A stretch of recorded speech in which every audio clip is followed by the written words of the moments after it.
John Moorehouse with Fightful.com here. We are in the final countdown to Ring of Honor pay-per-view this weekend.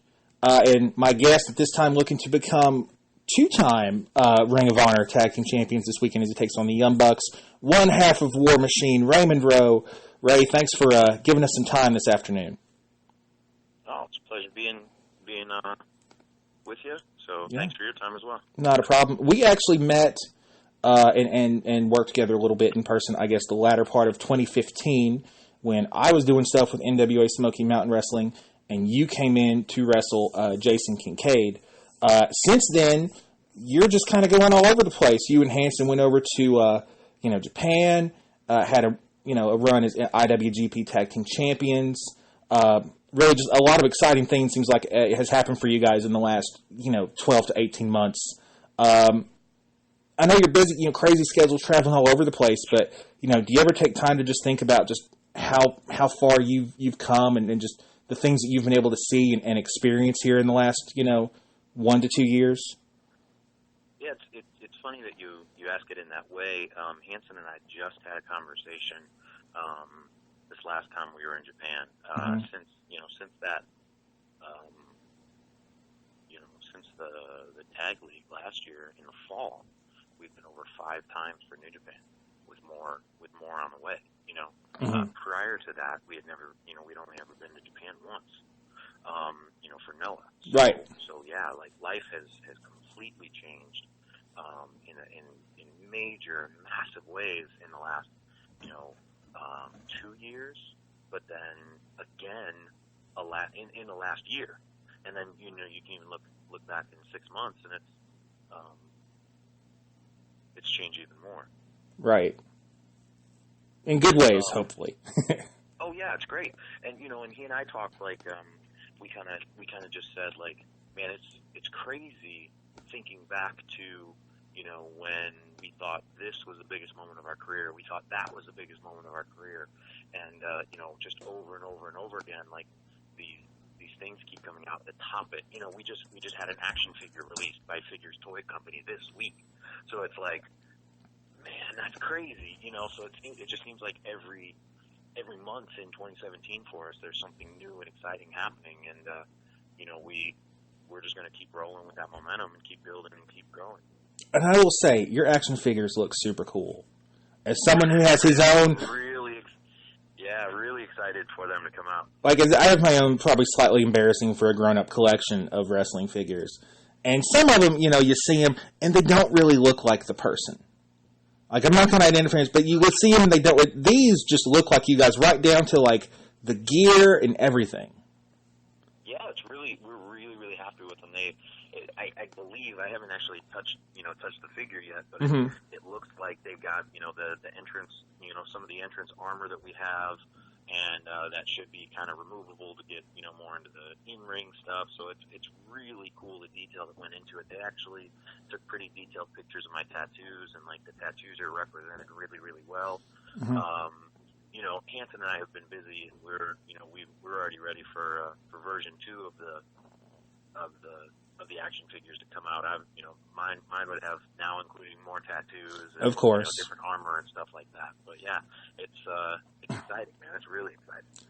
How familiar? You may get asked this often, but how familiar were you guys with one another before you became became War Machine? Because you both were part of Top Prospect, I know, and then after that you came together as a team. Like, were you guys buddies behind the scenes? Had you really had a lot of time around each other before that? The first time that I ever met Hanson was in the Top Prospect tournament. Okay. Wow. And that very first night, we did the first 2 rounds of the tournaments. We barely did anything more than shake hands. Then we had our match in Pittsburgh like 2 weeks later. This is the second day I've ever even known that there was a wrestler named Hanson. Like, I didn't, at that point in my career, I wasn't traveling all that much. I was in Texas, I wasn't going up to the Northeast. So I didn't even know, we didn't even know that each other existed, really. And then we talked after that match, talked for several hours, and found out how much we had in common and how similar our paths had been to get to where we are. Kind of struck up a friendship. And then the next day, or I think it was the next month when we came in to do. He wrestled Tommaso on the pay-per-view, and then we were both on the TV tapings the next day. So it was like a month after that Pittsburgh match that that they formed the tag team, and we just got really, really lucky in getting formed together and becoming such good friends. I know a lot of people that don't really like some of the people they have to work with on a day-to-day basis, and I'm really blessed that he's become one of my best friends.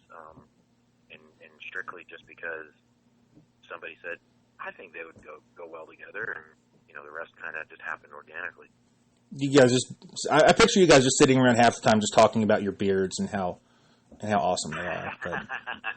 Yeah, I mean, we kind of have this joking competition because he thinks his beard is better because he doesn't trim it. It's just this crazy wild man beard, and I think mine is better because mine's very well kept and more aesthetically pleasing. So, that's a little bit of rivalry, no matter what. Well, maybe we can run a poll or something on Fightful, like whose beard is better. Yeah, absolutely. And you guys can have some bragging rights. Right. Let's talk Ring of Honor for a little bit. This big match with the Young Bucks. You guys have crossed paths before, in I believe New Japan and Ring of Honor. Everybody knows about the Young Bucks. They're a big part of Ring of Honor. You guys, of course, are a big part of Ring of Honor's former tag champions. Definitely kind of one of those contrast of styles matches. You guys are going to have clearly the big size advantage and all of that. What are your thoughts heading into this match and about this card altogether that's happening up in Lowell, Massachusetts on Friday? Man, the pay-per-view on Friday and the TV tapings on Saturday have some really exciting matchups that have already been announced. We've been announced against the Motor City Machine Guns the next day for the TV tapings, and we're going to do everything in our power to make sure that it's a Ring of Honor World Title defense. A World Tag Team Title defense. We're no strangers to the Young Bucks. We're definitely no strangers to the Bullet Club. Mm-hmm. We've fought all types of different iterations and variations of Bullet Club teams. Mm-hmm. The Young Bucks hold a victory over us straight up in Ring of Honor. We wrestled them in Columbus a couple months back, but then we beat them straight up in New Japan at Honor Rising, Tokyo. So we've kind of, despite all our differences, despite the difference in styles and speeds and everything that makes us different, we're very evenly matched when it comes to wins and losses right now. We respect them as opponents. I respect what they're able to do as businessmen. They just had Young Bucks shirts go into every hot topic nationwide, which is an amazing thing for a wrestler outside of the major corporate company, WWE that runs almost all of that corporate side of the merchandising. So for them to be able to do that, you can't take anything away from their dynamic popularity. But on Friday, they've got to step in the ring with us. Mm-hmm. They're very. We have a huge size advantage. We have a huge strength advantage. And honestly, we don't give up that much in speed. Yes, they're very fluid. Yes, they're very exciting and dynamic. But Hanson, will throw that cartwheel out. We'll fly around that ring just as good as anybody else. The difference is, if I hit you once, that's all it takes. All right, I want to shift gears to New Japan for a minute, if we could. Like you said, you've been over there multiple times now. Just were dethroned as IW Tag Team Champions. What did it mean, you guys, to win those titles, given the history of them and some of the teams that have held them in the past, and some of the guys that have held them in the past? Literally a dream come true, especially when you add into the fact that we beat Ken Cozy for those belts. Tenzan is probably, if not he is definitely in the top 3 of the most decorated champion in wrestling history. If you look at that guy's career, it is just littered with every type of championship that you can hold across multiple companies and multiple divisions. he is a champion's champion. Kojima, very, very, very much at the same level. These two are literally walking, living legends, and to beat them, first off, just to compete with them in New Japan on that level is dream come true stuff. But then to hold a victory over them in Sumo Hall, in Ryogoku, where Tenzan won 2 G1 tournaments. I mean, that's like the house that Tenzan built. And to be able to be victorious there, and then have the crowd organically respond to us and really get behind us and support us is mind blowing. It's something that Wrestling in Japan has been a goal of mine my entire career, and to go there and to have that level of success is literally a dream come true. I interviewed Michael Elgin back in December when he came in for NWA Smoky Mountain because, it's like 5 minutes from my house, so it's the best place to interview you guys when you come around. And he talked about how he thought one thing that helped him sort of get over New Japan was the fact that, nobody else there, everybody kind of has their own niche and their own thing that they do. You don't see a lot of guys doing, the same spots and the same moves and that kind of thing. You might see some of the things that Elgin does, other people on, a card here might do kind of similar spots. But, over there's only one of him. Have you guys kind of found the same thing? Because there's not another big powerhouse, tag team that does the stuff that you guys do running around New Japan. You guys are kind of a rare breed as it is, and I'm kind of rambling, but hopefully you see what I'm getting at here? Yeah, absolutely. Yeah, there's definitely a uniqueness about War Machine that nobody else can touch. Because not only are the things that we do unmistakably ours, because some people just physically can't do that. But also the way that we approach things. Also the dynamic that most teams have is you have a smaller, more technically savvy, maybe faster guy who might do some high flying, and then a big, powerful guy who will do the power stuff. Well, in our dynamic, it's usually reversed. I'm the one usually doing the power moves, and Hansen is the one that does the flying. He does the flippy stuff. Yeah. Yeah, so that makes, and Hansen's over 300 pounds. Mm-hmm. I'm not a small guy, but at 240, that's a big size difference between Hansen, who goes anywhere between 300 and 310. That's 60 to 70 pounds of difference. So there's definitely a size difference between me and him. Yeah. So when you see somebody like me doing the power stuff, and then Hansen doing the flying, it even adds another layer of uniqueness to our passion, to our team. And I think that surprises a lot of people. They would expect it to be opposite, and it works. And it's not to say that I can't fly, but I don't think to, because Hansen does. So yeah, I definitely think that we're right now we are unique, not only in Japan but on a global stage. Nobody is able to do what we do like we do it. They might try to copy it. They might try to steal our moves. They might try to steal our look, or steal elements of what we are. But no one is able to bring the reality to what we do like we do. And the look has definitely evolved. You've got some of the new, entrance attire, kind of the leather armor and the helmets and all that stuff, which I think is a nice addition. Yeah, we're constantly evolving, looking for new ways to be exciting to fans and add new things. I'm really, really into Viking Nordic history. Mm-hmm. I'm also I spend a lot of time being involved in Renaissance festivals and stuff like that. So to kind of blend those two, my wrestling life and Renfest together, and that Viking, the love for all things Viking and people and stuff like that, to be able to blend those two things together just continues that pattern of stuff that nobody else can touch. I have Viking runes tattooed on my body. It's not like it's part of who I am. It's not just a show that I put on. Mm-hmm. So it's really cool to be able to bring that to wrestling and bring that side to life. Well, maybe they can have you guys on Vikings. I think that show is still going on. Yeah, it's still going on. I I'm sure you would. I'd be right at home swinging an axe. And I think I saw, like, your girlfriend made some of that stuff, right? The helmets and the leather stuff, right? Well, she hasn't. She's just now starting to make leather. She's actually in the other room.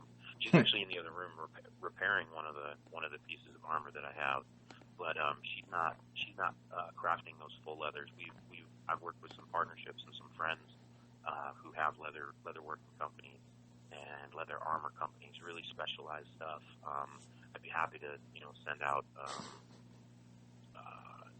referrals if anybody is interested in that type of stuff. But yeah, no, she's not quite. She's just starting leather work, so she's doing small projects right now. In all her free time. Who knows? Eventually, yeah, in all her free time, right. from training and wrestling and yeah. traveling and all that fun stuff. Because for those who don't know, now she's Sarah Logan, I guess, getting ready to be in the Mae Classic, a.k.a. Crazy Mary Dobson. And that gives you an interesting perspective, I guess, because you're kind of, she's going to the Performance Center and doing all that stuff, and then you get to kind of view that, I guess, from the outside.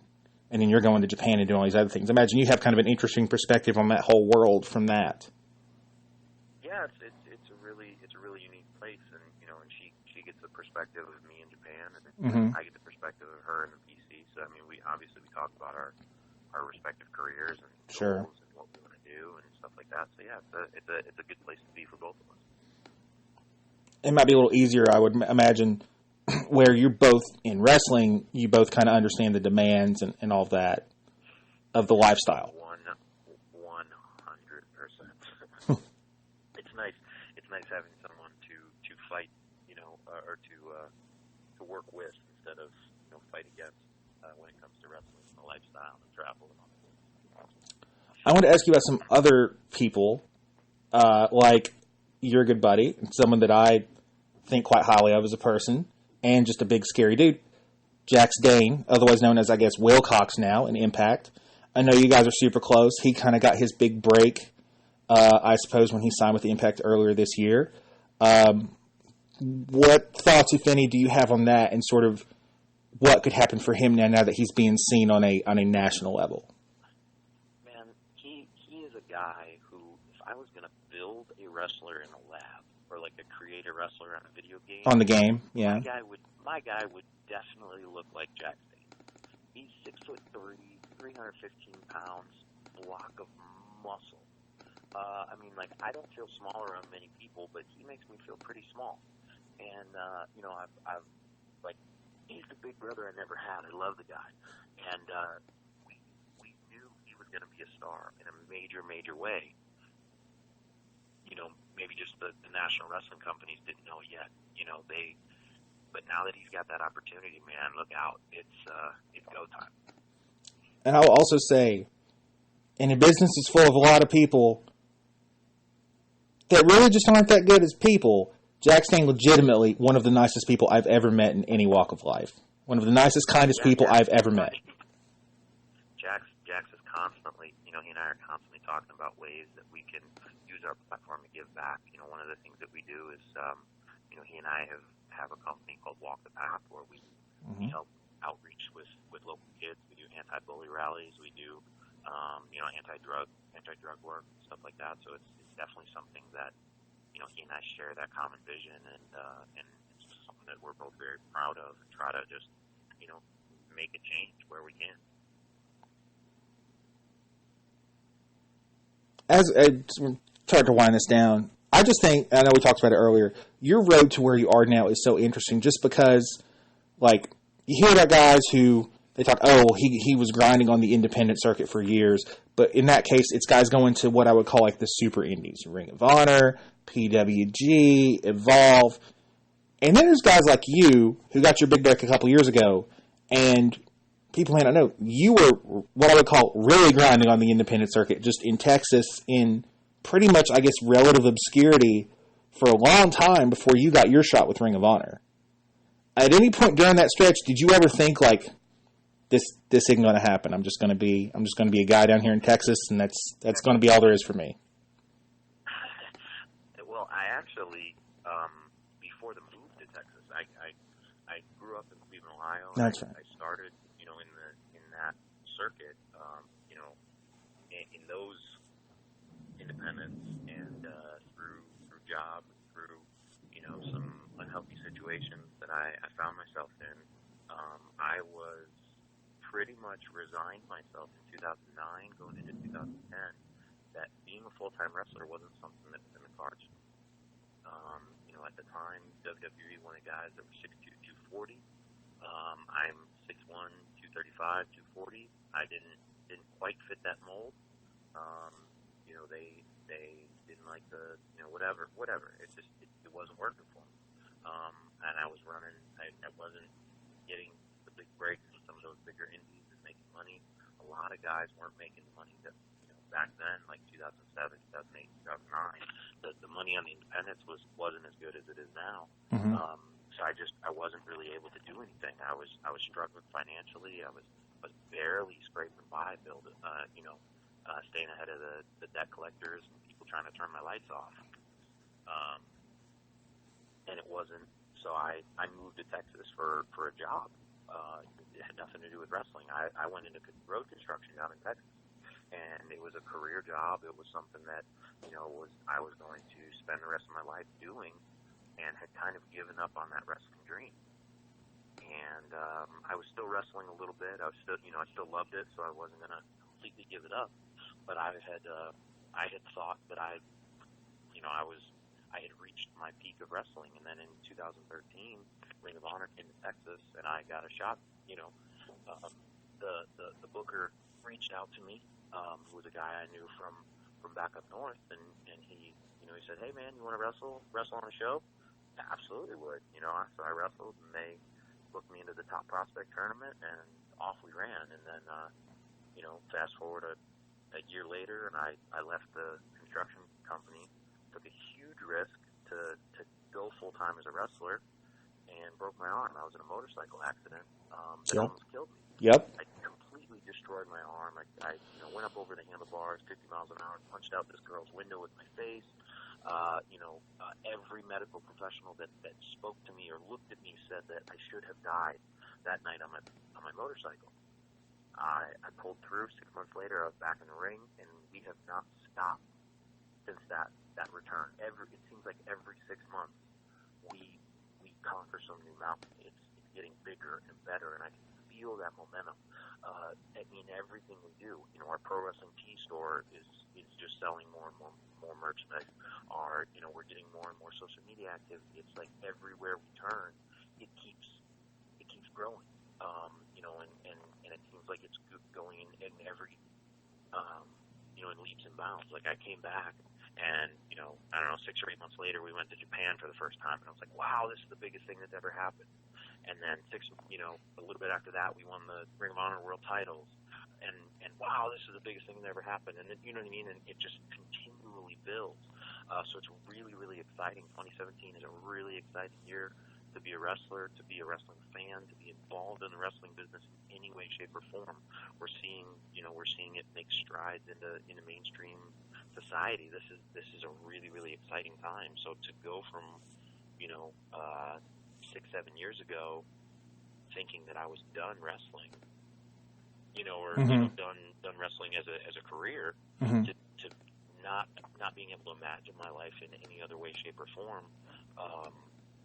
than wrestling full time is night and day. And that's a kind of what I talk about, being dream come true. Like from where I grew up in Cleveland, and the things I saw growing up, and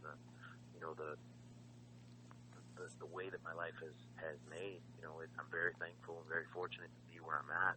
But that just makes me so much more determined to never let it go back. I fought for this. I clawed for this. Like I'm not letting it go. Well, and I think it's a good lesson for some of the other quote unquote regional guys out there that may have the same thoughts. Like I'm just never going to make it. Look at guys like yourself, like Keith Lee, another Texas guy who kind of took a similar path. He was kind of grinding for a while. Even a Jason Kincaid, who I have to plug because, again, also one of my favorite people and a fellow contributor at Fightful. It is possible to make that jump even if you're not, 23 years old or some crazy young age. It does happen. Like you and Hanson and guys like that, you're living proof of that, I think. I appreciate it. So, And Jason actually made an angle out of your motorcycle wreck too. I remember when you were coming in to wrestle him. So, what were your thoughts on that? Was that just kind of fair game? I know he likes to do those he's kind of a crazy creative guy. What were your thoughts on that when he did that? Yeah, I thought it was really cool. I thought it built a lot of a lot of interest in the match. I had a lot of people message me about it or ask about it. So I'm definitely open about my accident. It's part of who I am. Yeah. And so much in wrestling, and so much in especially in today's wrestling involves allowing the fans to see into our real life. This is a big part of who I am and what happened to me and what shaped my career and what shaped my life. So why would I try to hide that from people? This is part of who I am. So I put it out there. I've got a documentary out there. I think we're in the process of kind of reworking some things, and we're actually going to re-release that pretty soon. So it's something that is fair game. If an opponent wants to talk about it, they can talk about it just as much as they can talk about my style in the ring. It's part of who I am. So I guess it's fair game. Yeah. Big year for you guys, obviously, is like we've talked about with New Japan and everything. With the working relationship between Ring of Honor and New Japan, I'm putting you on the spot. Anybody else in Ring of Honor who you think is due for one of those kind of breakout runs in New Japan like what you've had? Shane Taylor. Yeah. He is a star waiting to be made. He's starting to heat up in Ring of Honor. We had some blistering matches when he was teamed with Keith Lee, and we did some stuff with War Machine that blew people's minds. I love those matches. Every single person that I've talked to about those matches or who reaches out to me about those matches has that opinion. I know what he's capable of because I've known him for so long. He's another guy like a Jack Zane that's just waiting to explode. He's just waiting for the right opportunity. And the second someone lets him get a little bit of a spotlight, man, he's off to the races. Yeah, you can't go wrong in wrestling. As much as I like cruiserweights and all that stuff, you can't go wrong with four big guys just beating the crap out of each other. You really can't. Yeah, man, it's what we specialize in. It's pretty much the best. As we conclude, anything you would like to plug? You mentioned Pro Wrestling Tees. You've got social media. You've got action figures coming out. You're on pay-per-view coming up. Yeah, you're going to Japan. So plug away. Definitely, the two big shows that are coming up are going to be Best in the World pay-per-view on Friday night for Ring of Honor. I know that's available on FITE on all kinds of different platforms. The other thing coming up is the New Japan USA special on July the 1st. The very first ever New Japan USA shows on U.S. soil. That's going to be live on Access. It's also going to be on New Japan World. You can find me on social media, Raymond X Rowe, all platforms, Instagram, Facebook, Twitter, Raymond X Rowe, and then most importantly, Pro Wrestling Tees /War Machine. That's how that's a big part of how we can support ourselves and how we can keep doing this for a living and entertaining everybody is through merchandise sales, through appearance fees and all that stuff. So Pro Wrestling Tees /War Machine. Thank you very much. No problem, and thank you, and thank everybody for tuning in. Fightful.com, your source for all things wrestling and Ring of Honor related.